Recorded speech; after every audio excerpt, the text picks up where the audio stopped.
Hi everyone, welcome back to my channel. My name is Ananda Garg and I'm first year MBBS student at Lady Hardinge Medical College. और अब NEET 2024 में सिर्फ 3 months बचे हैं और काफ़ी सारे बच्चे इस स्ट्रेस में होंगे कि फिजिक्स को कैसे अप्रोच करें।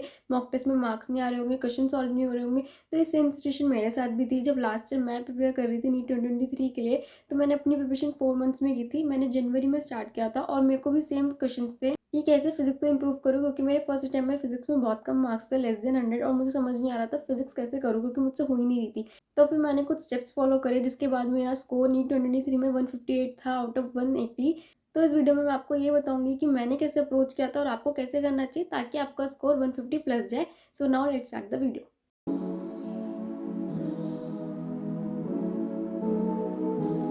देखो, सबसे पहले नीट में अब 3 मंथ्स बचे हैं, तो आप एकदम जीरो पे तो आप नहीं होंगे, ठीक है। अभी काफ़ी बच्चों ने अपनी प्रिपरेशन स्टार्ट कर दी होगी, बट हो सकता है कि कम सिलेबस कवर हो लेकिन कुछ तो किया होगा, ठीक है। अब आपको सबसे पहले देखना है कि आपका क्या हो चुका है और क्या नहीं हुआ, ठीक है। एक तरफ आप अपना सारा सिलेबस देखो और लिखो, ठीक है। उसके बाद आप ये प्लान बनाओ कि जो आपका नहीं हुआ है, ठीक है, उसका आप अपना प्लानर बनाओ कि आपको कैसे करना है। पहले हाई वेटेज चैप्टर्स करने हैं, फिर लो वेटेज करने हैं। मेरे टेलीग्राम चैनल पे आपको पीडीएफ मिल जाएगी अपलोडेड, जहाँ पे हाई वेटेज और लो वेटेज चैप्टर्स मैंने बता रखे हैं। आपका टारगेट होना चाहिए कि आपका जो सारा सिलेबस है वो मिड मार्च तक पूरा हो जाए, ठीक है। आप अपना जब टारगेट बनाओगे तो आपको मिड मार्च तक अपना सारा सिलेबस खत्म करना है, चाहे आपका कितना भी बचाओ।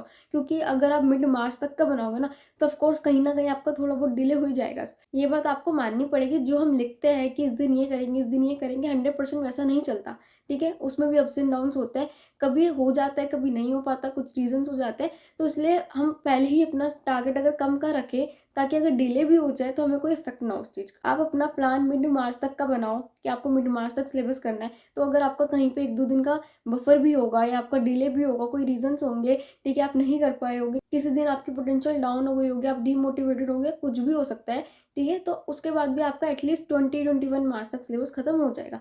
और अगर ज़्यादा हो तो लास्ट प्लस एंड मार्च तक का। पर मैं ये नहीं कह रही कि आप अपना सिलेबस एंड मार्च तक का बनाओ, ठीक है, फिर तो आपका अप्रैल तक पहुंच जाएगा। तो सबसे पहले आपको अपना प्लानर बनाना है मिड मार्च तक, ठीक है, जिसमें अगर आपको थोड़ा सा डिले भी होता है, बहुत ज़्यादा नहीं, थोड़ा सा अगर होता है तो वो चल जाएगा, ठीक है। बट कोशिश करना कि वो डिले ना हो। ये हो गया आपका सिलेबस कंप्लीशन। उसके बाद आता है अप्रैल में क्या करना है। अप्रैल में आपको सिर्फ मॉक्स देने और रिविजन करनी है, सिर्फ मॉक्स और रिविजन वो आपको रखना पड़ेगा, ठीक है। ये हो गया आपको कैसे अप्रोच करना है। अब आप सुनो कि आपको फिजिक्स को कैसे करना है। पर्टिकुलरली सबसे पहले आपको वन शॉट वीडियो देखनी है, ठीक है। अब डिटेल लेक्चर लेने का टाइम नहीं है। बहुत सारे बच्चे ऐसे होंगे जिन्होंने ऑलरेडी पेड बैचेस ले रखे होंगे बट उन्होंने कभी पढ़ा नहीं, ठीक है। तो आप ये मत सोचना कि क्योंकि आपने वो पेड बैच खरीद रखे है तो आपको वहीं से पढ़ना है, क्योंकि टाइम नहीं है वहाँ का पढ़ने का। वहाँ पे बहुत डिटेल में होगा, इतना तो आप नहीं कर पाओगे अब, ठीक है। आपको सिलेबस कंप्लीट करना है। आपको नीट 2024 ही देना है, 2025 नहीं देना जो आप पूरे ईयर की वीडियोस देखोगे। आपको वन शॉट वीडियोस देखनी है, ठीक है। और ये मत सोचना वन शॉट वीडियो देख रहे हो तो आपका सिलेक्शन नहीं होगा। मैंने भी वन शॉट वीडियो ही देखी थी, ठीक है, और मेरा उसी से सिलेक्शन हुआ है। मैंने उम्मीद की देखी थी, आप आरएम की भी देख सकते हो क्योंकि वो अब लेटेस्ट है, ठीक है। आपको जहाँ से समझ में आ रहा है, जिन टीचर से समझ में आ रहा है वहाँ की देखो, कोई प्रॉब्लम नहीं। और कोशिश करना यार, अगर वीडियो को 2x पे देख सको तो प्लीज़ देख लेना, क्योंकि मैं अपने सारे लेक्चर्स 2x पे देखती थी टाइम सेव करने के लिए, अदरवाइज फिर बहुत मुश्किल हो जाता था। क्योंकि उम्मीद के वन शॉट्स भी 10-10 12-12 घंटे के होते थे, तो उतना टाइम नहीं है एक चैप्टर को देने के लिए। तो मैं उसे 2x पे करके देखती थी। अगर आपको नहीं आदत है ना देखने की तो आप क्या कर सकते हो, शुरू में मुझे भी नहीं थी, मुझे भी कुछ समझ नहीं आता। तो आप क्या करो, एकदम से कभी 2x पे मत चालू करना, ठीक है। आप 1.25x पे देखो, ठीक है, 2-3 दिन उस पर देखो, फिर 1.5x कर दो, फिर 1.75, इस तरह करो। धीरे धीरे आप 2x पे देख पाओगे, ठीक है। ऐसा नहीं देख पाओगे, लेकिन अगर आपको ज़्यादा लगता है कि बिल्कुल भी समझ नहीं आ रहा है 2x पे, तो ठीक है मत देखो। बट 1.5x जहाँ जिस स्पीड पे आप देख पा रहे हो वहाँ पे देखो। कोशिश करना थोड़ी सी स्पीड इंप्रूव होकर देख लो ताकि उससे आपका थोड़ा जल्दी कवर हो जाए। वीडियो देखने के बाद अब आपका दूसरा क्वेश्चन आता है जो कि बहुत पूछा जाता है कि नोट्स बनाने या नहीं बनाने। नोट्स मैं हमेशा कहती हूँ अपनी हर वीडियो में, आपको पढ़ने हैं, बनाने नहीं है। ज़रूरी नहीं है कि आप जो नोट्स पढ़ रहे हो वो आपके लिखे हुए ही हो, आपको पढ़ने हैं नोट्स। अगर आप 11th में होते तो मैं बोलती कि आप बना लो, ठीक है। बट अभी आप नहीं बना सकते क्योंकि आपका एग्जाम है 3 महीने बाद। आप अगर बनाने लग जाओगे ना तो फिर आप उन्हें बनाते ही रह जाओगे। आप नो डाउट बना तो लोगे पर उन्हें पढ़ नहीं पाओगे, क्योंकि जितना टाइम आप बनाने में दोगे ना, अगर उतना पढ़ लोगे तो ज़्यादा बेनिफिट देगा इस टाइम पे, ठीक है। अब नोट्स पढ़ने कहाँ से अगर आप बनाओगे नहीं तो। देखो, अगर आप उम्मीद आरएम के देख रहे हो वन शॉट्स, तो उसके नोट्स आपको वहीं पे पीडब्ल्यू के बैच में मिल जाएंगे। आप एक बार जाके उन्हें रीड कर सकते हो, ठीक है, मैं वहीं से करती थी। दूसरा, आपको कुछ नोट्स मेरे टेलीग्राम चैनल पे भी मिल जाएंगे, वहाँ से भी देख सकते हो। और एक एमआर सर की बुक है पीडब्ल्यू मैडीजी करके, ठीक है, वो बुक की आपको पीडीएफ मिल जाएगी। वहाँ पे शॉर्ट नोट्स है, ठीक है, रिवीजन के लिए बहुत हेल्पफुल है। तो वो बुक आप देख सकते हो रिवीजन के लिए। अब अगर किसी बच्चे को पीडीएफ से पढ़ने में प्रॉब्लम है तो आप प्रिंट आउट करवा लो, ठीक है, बट बनाने का आपके पास टाइम नहीं है, ठीक है। मैं पीडीएफ से पढ़ती थी, अब वो आगे आपकी चॉइस है, ठीक है। ये हो गया नोट्स। उसके बाद आती है फॉर्मूला शीट्स, वो आपको बनानी है, ठीक है। वो मैंने अपनी भी बनाई थी, तो वो मैं कहूँगी आप बना लो। तो अब वो कैसे बनानी है, ठीक है। अब आपको उसके लिए कुछ अलग से नहीं करना। आप जब लेक्चर देख रहे हो तो एक पेज लेके बैठ जाओ या एक नोटबुक लेके बैठ जाओ, ठीक है। आपको जो जो फॉर्मूलाज उसमें आ रहे हैं वो एक पेज पे लिखते जाओ, बस यही करना है, बन जाएगी फॉर्मूला शीट। और कोई नहीं है, पता नहीं हुआ सा बना देते हैं कि फॉर्मूला शीट है क्या, बस फॉर्मूलाज ही लिखने हैं। और अलग से मत सोचना कि एक बार लेक्चर खत्म हो जाते हैं बाद में लिखेंगे, नहीं लिखते फिर, ठीक है, फिर वो रह ही जाता है। लेक्चर के साथ लेके बैठ जाओ, जैसी फॉर्मूला है लिख लो, ठीक है। ऐसे आपकी लेक्चर के साथ साथ आपकी फॉर्मूला शीट तैयार हो जाएगी। लिखने में कितना ही टाइम लगेगा, साथ में 1 सेकंड पॉज करके लिख लेना, तो ऐसे आपकी फॉर्मूला शीट अपनी खुद की बन जाएगी। तो फिर आपको क्यों किसी और की फॉर्मूला शीट पर डिपेंड होना। और एक और बात, फॉर्मूला शीट का मतलब सिर्फ ये नहीं होता कि उसमें सिर्फ फॉर्मूलाज लिखे हो। अगर आपको कोई लगे कि यार ये लाइन इंपॉर्टेंट है, आप वो भी लिख सकते हो, ठीक है।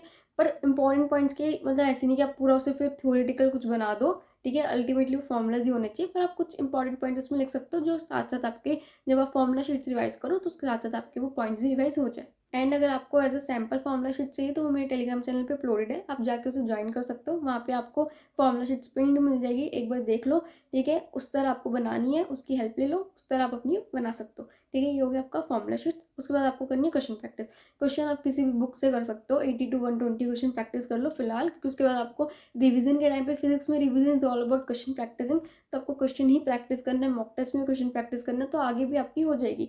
तो अभी ऐसा मत करना कि एक चैप्टर पे 200 क्वेश्चन सॉल्व कर रहे हो और एक दो चैप्टर ऐसे जिनके क्वेश्चन सॉल्व ही नहीं कर पा रहे क्योंकि टाइम नहीं बचा। ऐसा मत करो, सबको इक्वल लेके चलो, 80 to 120 सबके करो। लो वेटेज या कोई छोटा चैप्टर है तो 80 कर लो, कोई हाई वेटेज है, लॉन्ग चैप्टर है, 120 कर लो, इस तरह कर लो। बीच का चैप्टर है, 100 कर लो। इस तरह आप क्वेश्चन का नंबर डिसाइड कर सकते हो अपने अकॉर्डिंग।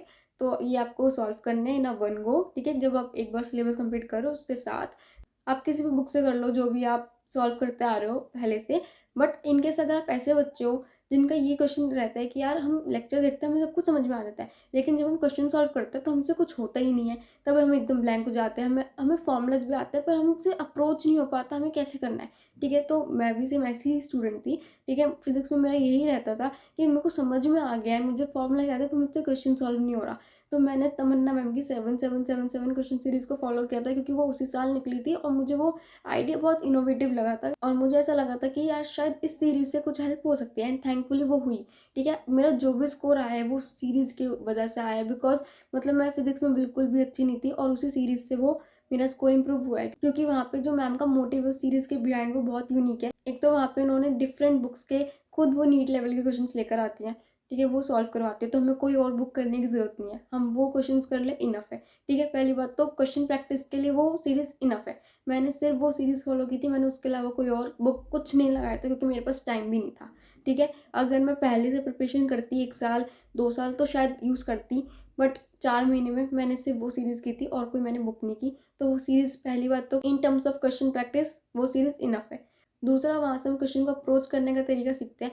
हमें टॉपिक समझ में होता है, हमें फॉर्मूला आता है, लेकिन हमसे क्वेश्चन सॉल्व नहीं होता, हमें अप्रोच करना नहीं आता कि अब क्या करें क्या लगाए।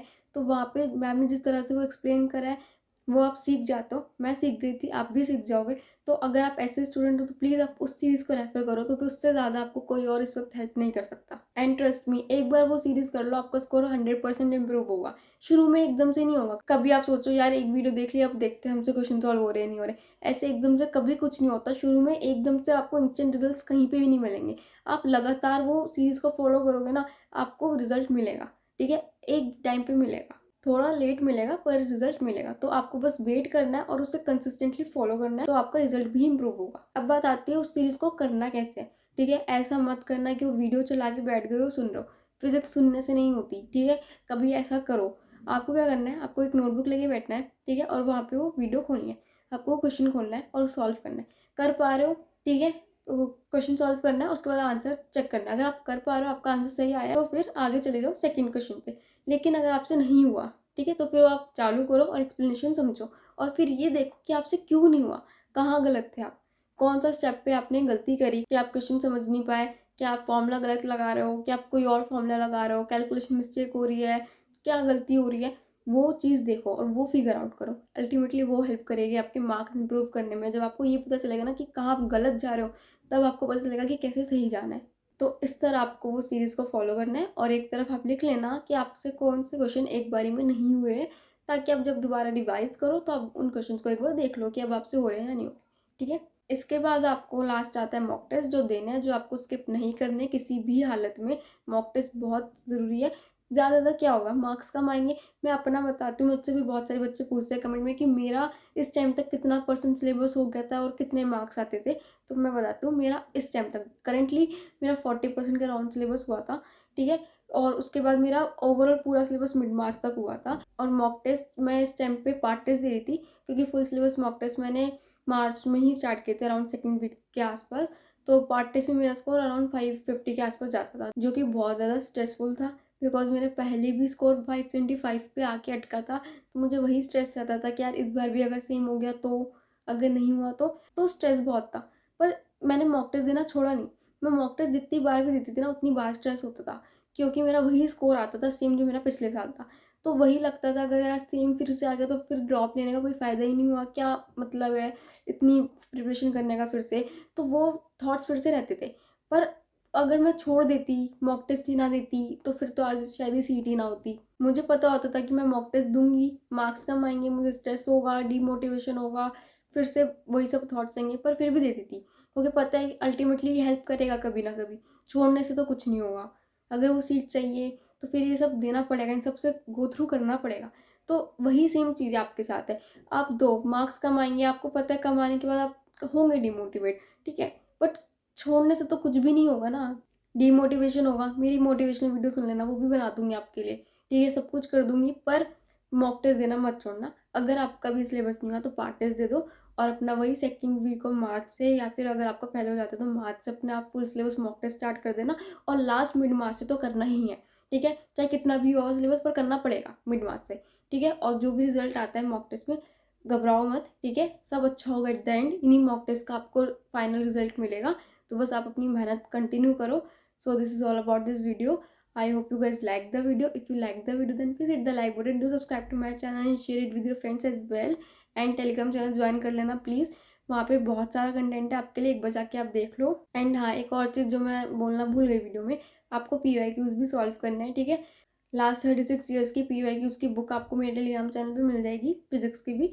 ठीक है, और सारे सब्जेक्ट्स की, तो वो आप वहाँ से PDF फॉर्म में ले सकते हो, वहाँ से आप क्वेश्चन सॉल्व कर सकते हो। तो PYQs कर लेना। क्वेश्चन प्रैक्टिस करने के बाद आपको एक बार PYQs करना है। ठीक है, तो ये है। और दूसरा, आपको बीच में ना ऐसा मत करना कि अगर आपने एक चैप्टर अभी किया है कंप्लीट, तो आप सीधा उसे रिवीजन के टाइम पे खोलोगे अप्रैल में। ऐसा मत करना, एकदम प्रॉपर अनटच मत छोड़ना बीच में। ठीक है, ऑफकोर्स आपका टारगेट मेन है सिलेबस कंप्लीशन, वो आप करोगे। ठीक है, और मेन रिवीजन आप अप्रैल में ही करोगे। पर बीच बीच में ना आपको उस चैप्टर का कुछ ना कुछ रिवाइज करना पड़ेगा, अदरवाइज पूरे ब्लैंक हो जाओगे। तो फिजिक्स के लिए मैं सजेस्ट करूँगी कि फॉर्मूला शीट्स आप रिवाइज कर लिया करो। ठीक है, बीच बीच में चैप्टर्स की जो आप कर चुके हो, और जो क्वेश्चंस आपने स्टार मार्क करे हैं या सर्कल करे, जो भी किया है, जो आप अगर आप बुक से कर रहे हो या आप सीरीज से कर रहे हो 7777, जो आपसे नहीं हो तो बीच बीच में उन्हें देखते रहा करो। टाइम मिले तो एक मिस्टेक नोटबुक बना लेना, जहाँ पे आप सारे मॉक टेस्ट की गलतियाँ लिखो, तो आप उस नोटबुक को भी रिवाइज कर सकते हो। ठीक है, regularly. So this is all. Thank you so much guys for watching my video.